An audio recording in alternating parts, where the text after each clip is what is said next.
سلام و درود دوستان عزیز، امید که همگی جور و صحتمند باشین. خوش آمدین به یکی دیگر از ویدیوهای من ملکه هستم و در این ویدیو به شما اعداد را از 20 الی 100 آموزش میدهم. پس داخل ویدیو بیننده باشین و همچنان لایک، کامنت و سابسکرایب را فراموش نکنید و به یاد داشته باشید که اعداد را از 1 الی 20 در یک ویدیوی دیگه آموزش دادم، حتما آن ویدیو را هم بیننده باشین.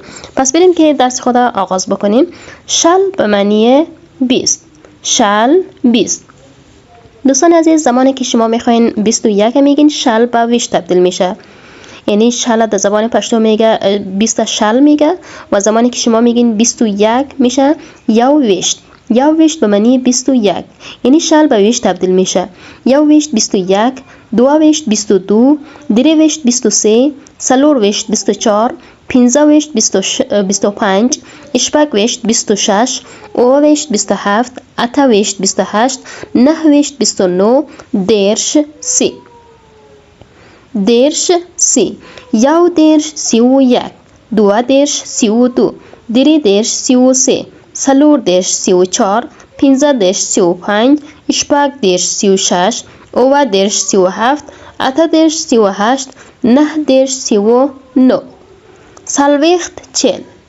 یو سلویخت 41، دو سلویخت 42، دری سلویخت 43، سلور سلویخت 44، پنځه سلویخت 45، اشپک سلویخت 46، او سلویخت 47، اته سلویخت 48، نه سلویخت 49.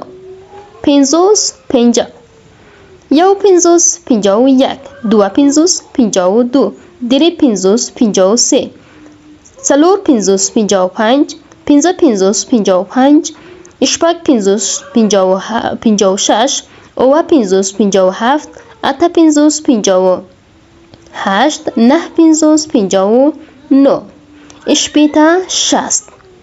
یو اشپیته 61، دو اشپیته 62، دری اشپیته 63، سلور اشپیته 64، پنځه اشپیته 65، اشپک اشپیته 66، او اشپیته 67، اته اشپیته 68، نه اشپیته 69.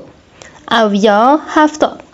یو اویا 71، دو اویا 72، دری اویا 73، سلور اویا 74، پنځه اویا 75، اشپک اویا 76، او اویا 77، اته اویا 78، نه اویا 79.